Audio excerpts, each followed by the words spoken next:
Ya saya bekerja modal nol.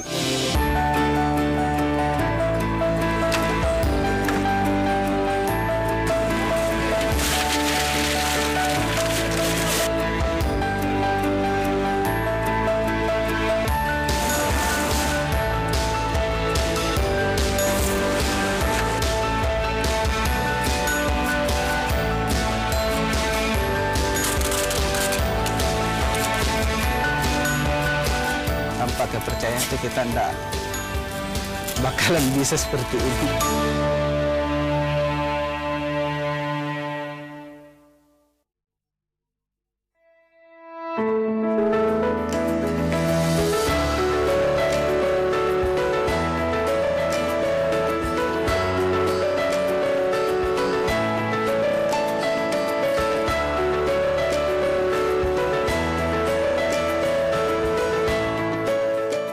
Sulawesi Barat merupakan salah satu provinsi di Indonesia yang sebagian besar penduduknya bermukim di daerah pesisir pantai. Bahkan Sulawesi Barat dinilai sangat berpotensi untuk pengembangan dalam bidang kemaritiman.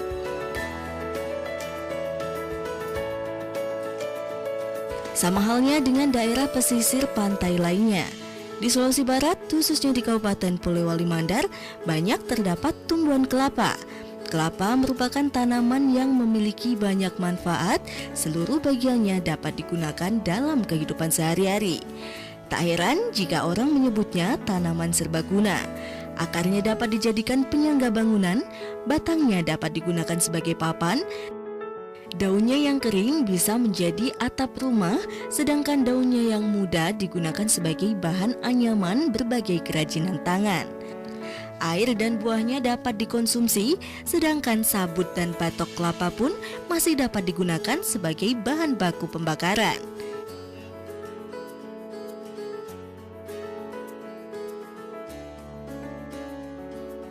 Ngomong-ngomong soal batok kelapa, ternyata bahan terbaik untuk membuat briket arang yang digunakan sebagai bahan bakar rokok sisa adalah dari batok kelapa.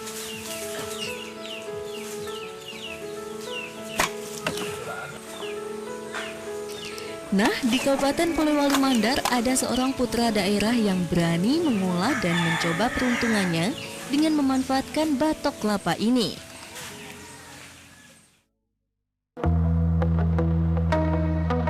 Hai, Berani Kagal kali ini akan berkunjung ke Dusun Pasairang, Kecamatan Campalagian, Kabupaten Polewali Mandar, Provinsi Sulawesi Barat, di mana kita akan bertemu dengan salah seorang pengusaha yang sukses mengembangkan usahanya hingga ke mancanegara. Dan kalian pasti penasaran? Yuk, ikuti saya.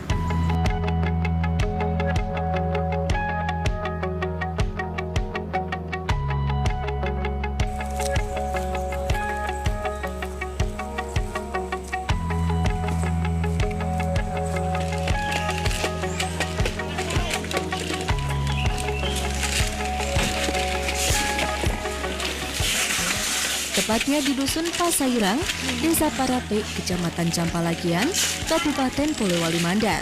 Terdapat sebuah perusahaan pembuatan briket arang yang dikelola oleh seorang pengusaha asal desa tersebut.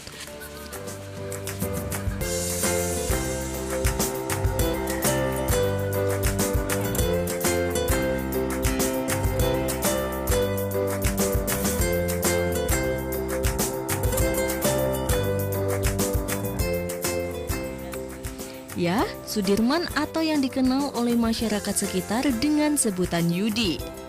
Mengawali bisnis kecil-kecilan dengan berjualan arang hingga ke Makassar, Sulawesi Selatan, kini Yudi mampu mendirikan sebuah perusahaan produksi briket arang yang diekspor ke mancanegara.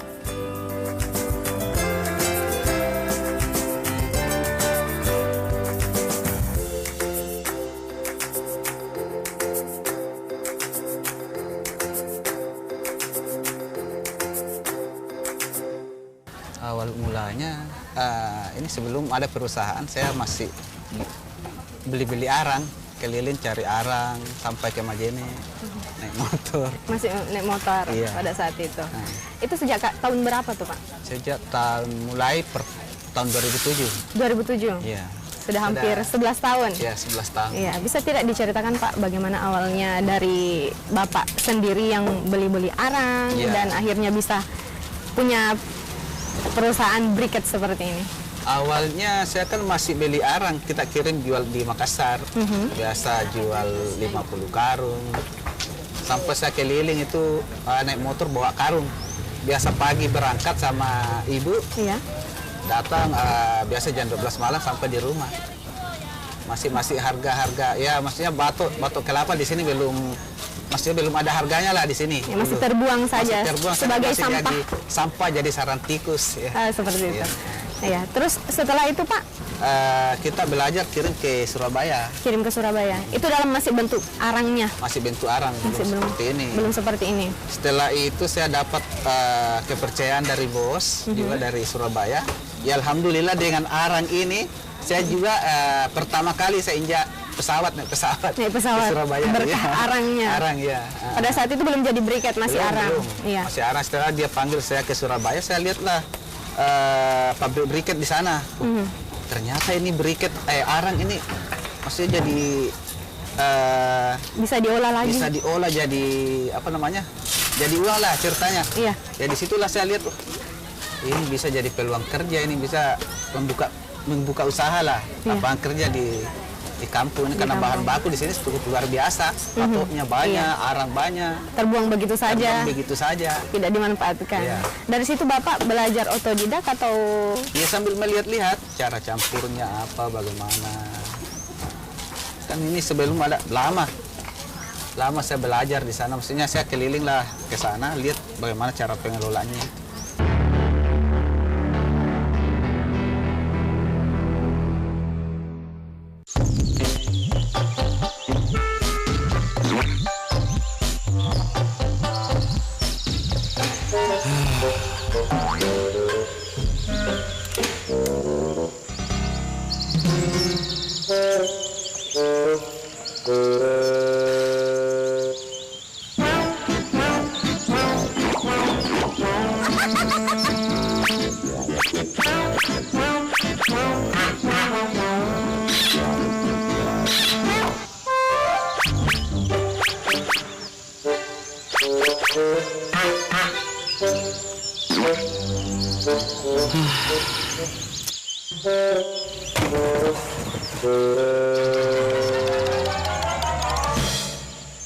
Tempatnya tuh di sini.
Seperti yang tadi dijelaskan sedikit oleh Pak Yudi, dalam pembuatan briket arang ini mesti melalui banyak tahapan.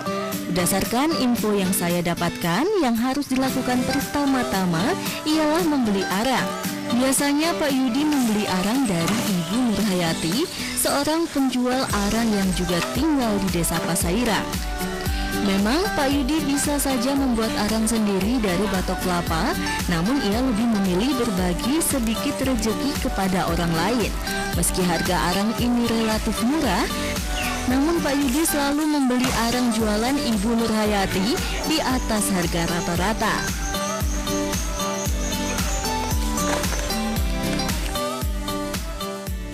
Satu kilo 5.000 harganya di sini nambe. Itu untuk yang dijual bebas. Iya. Ya, kalau untuk dari pabrik Bu berapa biasa kasih kilo? Kira 52. 5.200 per kilo. Iya. Oh, justru lebih untung kalau ambil di pabrik nih. Iya.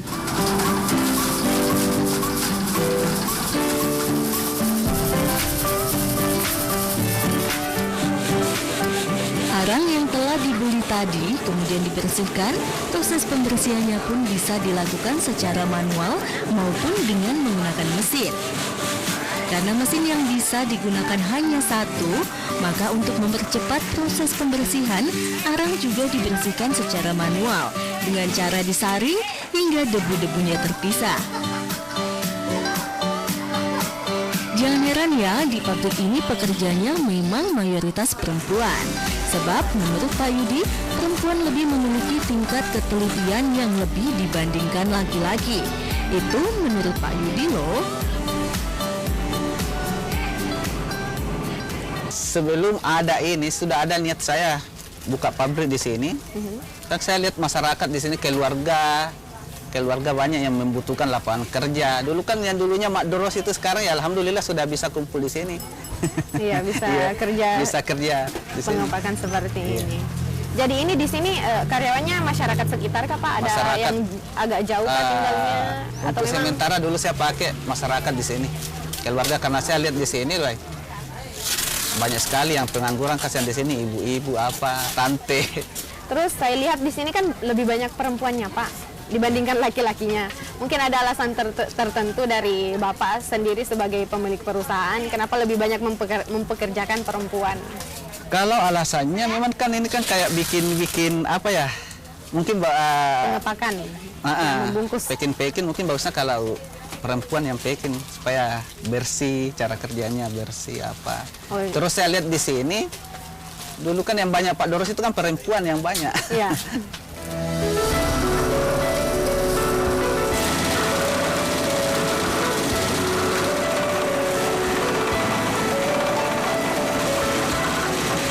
Selanjutnya, arang yang telah dibersihkan dimasukkan ke dalam mesin penggiling untuk dihaluskan. Nah, seperti ini prosesnya.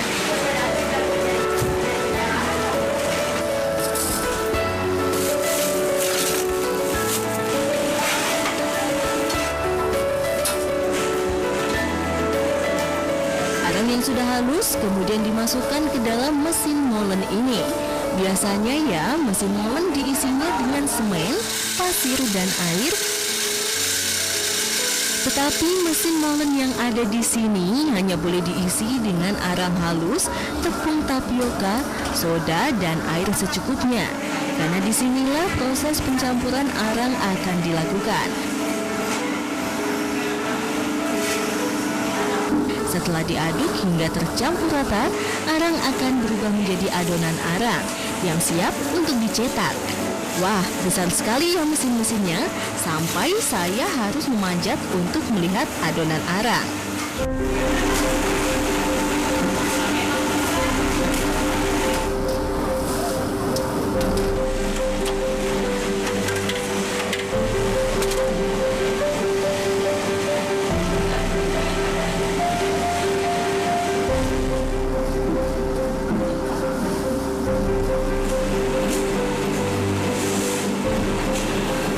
Arang yang sudah berbentuk adonan tadi kemudian dimasukkan ke dalam mesin pencetakan.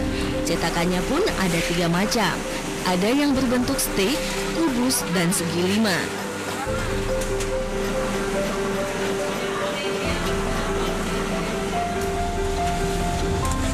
Bentuk adonan arang yang akan dicetak harus disesuaikan dengan pesanan. Adonan yang sudah dicetak kemudian dipotong-potong, dipilah, kemudian dimasukkan ke dalam oven untuk dipanggang.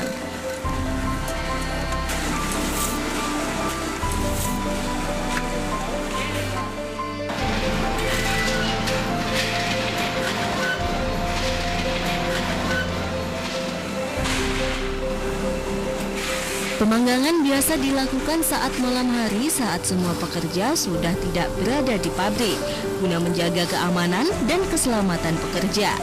Proses pemanggangan biasanya dilakukan selama 2 malam sebelum akhirnya siap dikemas dan dipasarkan.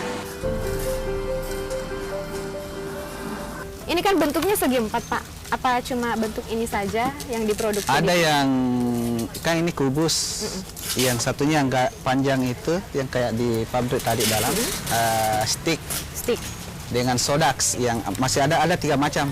Ada 3 macam. Kalau ini kan permintaan dari Mesir. Oh gitu. Iya. Jadi ini yang nanti dikirim ke Mesir. Iya. Kegunaannya sendiri, Pak, awalnya? Kegunaannya Apakah- ini untuk rokok sisa. Untuk Rokok sisa, ya kalau kita orang Mandar bilang di sini ya rokok Arab. Rokok Rokoknya Arab ya. Rokok menggunakan sisa. ini. Tapi dengan berkembangannya ini, Pak Di, pasti bukan cuma untuk itu diperuntukannya. Bukan, untuk pemanas juga kan di sana. Kalau kita di sini, kalau panas kita nyalakan AC atau kipas. Iya. Di sana kan salju, dia pakai pemanas, baru dia pakai blower yang panasnya masuk ke rumahnya. Ya, untuk memanaskan Ya, ruangan. untuk memanaskan ruangan ya. Ini kalau diproduksi di sini, Pak, maksudnya dia hanya diekspor kah atau tidak dijual ke ini juga ke masyarakat? Kalau ada yang berminat, Untuk ekspor. hanya untuk ekspor Iya. saja. Nanti debu-debunya ada untuk di sini, kita bisa pasarkan di sini yang ampasnya itu. Ampasnya. Untuk pembakaran ikan apa di restoran.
Sandek, sebuah karya anak bangsa yang menjadi kebanggaan dan simbol kearifan masyarakat Sulawesi Barat.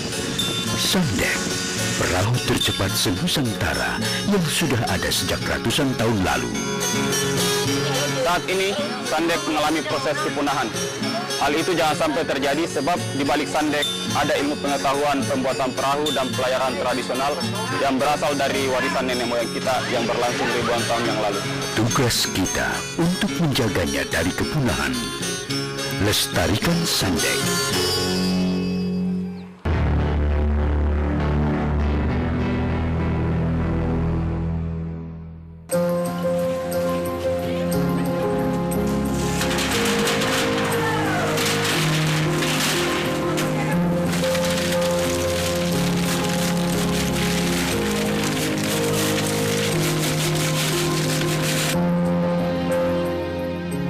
Memulai sebuah usaha pasti ada proses jatuh dan bangun. Dalam proses inilah kita bisa belajar memanfaatkan peluang, mengambil risiko untuk mengetahui apakah kita akan gagal atau akan sukses di kemudian hari. Seperti halnya dengan Pak Yudi, di balik kesuksesan yang ia raih saat ini, saya yakin pasti ada kisah berani gagal sebelumnya.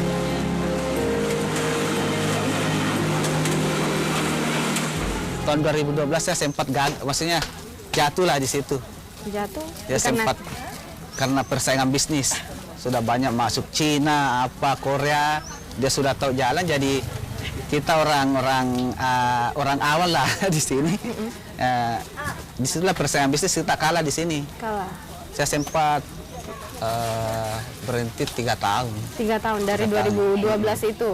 Saya sudah dalam pikiran itu memang sudah tidak cocok kalau kita nggak cari pelemparan ke luar negeri. Bagaimana caranya kita dapat ini? Setelah itu, Pak, awal bangkitnya kembali. Setelah Awal jatuh 3 bangkitnya tahun itu. tahun 2015 kemarin. Ya. Iya. Saya dari Kalimantan. Terus saya dapat lagi di sini ada yang sementara pengiriman arang, pengisian mobil. Saya sempat foto. Ya. Saya foto, saya kasih masuk di Facebook, di FB. Setelah itu ada yang komentar-komentar. Masuklah ini yang beri kepercayaan saya sekarang. Masuklah komentar. Ya. Ya, disitulah sempat saya sempat balas komentarnya. Kan dia kan pakai bahasa Inggris. Oh ya. Dia pakai bahasa Inggris, saya enggak tahu bahasa Inggris, Arab saya enggak tahu. Saya kan cuma tamat SD. Iya. Dari situ Pak. Dari sudah? situ ya dia komentar di bawah, dia bilang 3 hari saya ke Indonesia. Nah, situlah. Gitu. Apakah dia yang menjadi mitra kerja Bapak sekarang? Iya, dia sekarang. Dia dari Yordania. Yordania. Pertama dia datang, saya beli arang, masih beli arang, belum briket. 3 bulan saya di jalan tidur sama, kan dia masih membangun kepercayaan. Iya. Terus setelah 3 bulan kemungkinan dia sudah mungkin pikirannya itu sudah bisa dipercaya ini ke apa. Ya sekarang dia tinggal. Dia tinggal.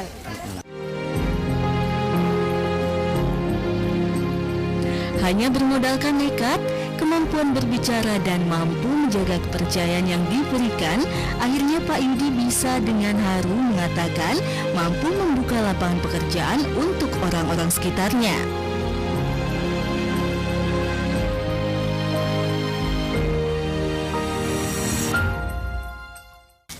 Kemarin itu saya dari Kalimantan, saya modal nekat lah ceritanya, modal nol kembali. Saya kan dari Kalimantan, bapak meninggal di sini. Jadi saya dari Kalimantan. Ya kembali di ini, saya pakai modal. Ya saya bekerja modal nol lah. Ya saya pinjam uang. Saya kan uang tinggal cuma berapa, 300.000. Dan akhirnya dengan modal yang cuma Ya berapa modal ratus sekarang ribu. ini saya kerja modal kepercayaan sampai sekarang. Modal nol rupiah kemarin. Alhamdulillah ya saya dikirimkan kepercayaan ke sini. Syukur alhamdulillah, Bu. Semua asetnya ya alhamdulillah, dia beli apa, aset mobil apa. Gudang di sini tanah ya atas nama Bapak. atas nama saya semua. Mungkin ada kiat-kiat Bapak bagaimana seharusnya kita menjalankan usaha atau apa? Itulah intinya ya, kepercayaan kita harus jaga. Tanpa kepercayaan itu kita tidak bakalan bisa seperti ini. Tanpa ada kepercayaan dari bos, saya tidak akan bisa sampai begini. Dan terakhir Pak, harapan Bapak tentang perusahaan yang Bapak dirikan ini? Harapan ya semoga ya dari pihak-pihak yang berwenang lah bisa membantu, memfasilitasi kekurangan-kekurangan. Kan saya masih merasa masih banyak kekurangan di sini.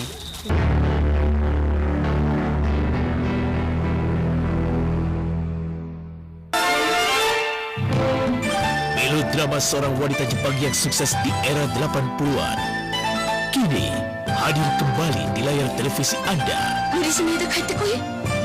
母ちゃんいつでも待ってた。母ちゃん。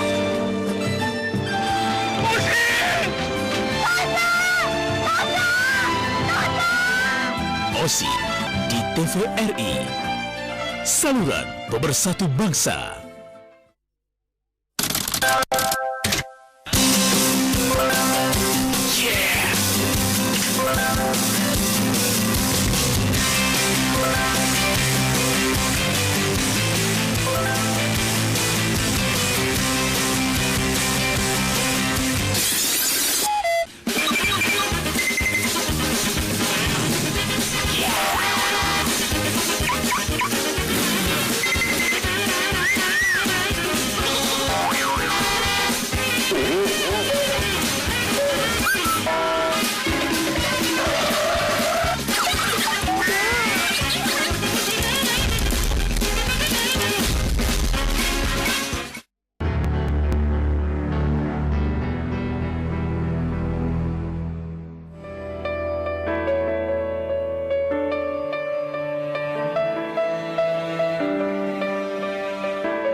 gaji tak sebanyak para pegawai kantoran, namun mereka selalu bersyukur.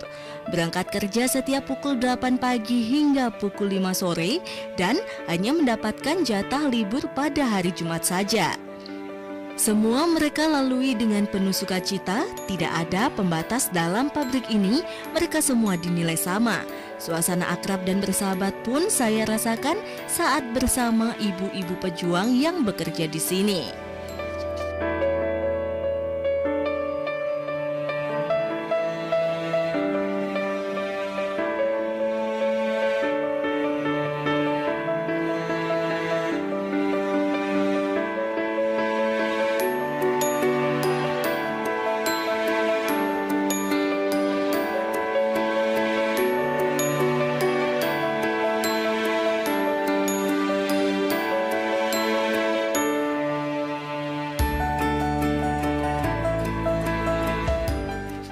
Yang kau lakukan adalah hal yang benar, merayu sang penguasa alam semesta dengan memberi sedikit kebahagiaan pada makhluk yang diberikan surga di bawah telapak kakinya.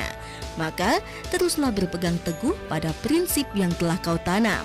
Niat mulia yang kau lakukan pun akan membawamu pada puncak kesuksesanmu kelak.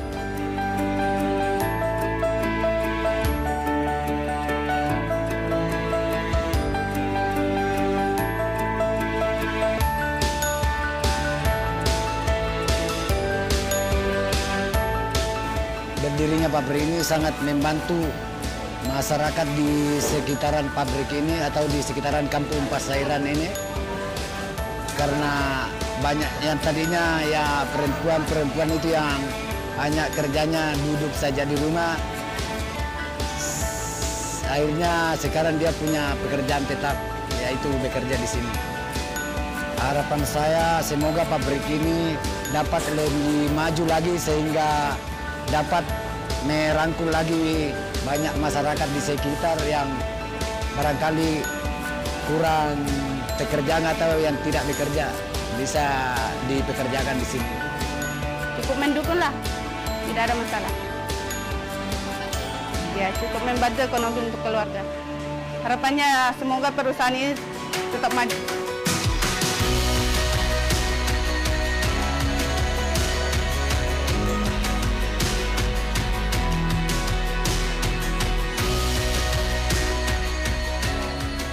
Tidak ada kesuksesan yang akan diraih dengan hanya berpangku tangan. Tidak ada yang tidak mungkin selama kita mampu menumbuhkan semangat berani gagal. Sebab berani untuk gagal, maka kita juga telah berani untuk menemui keberhasilan.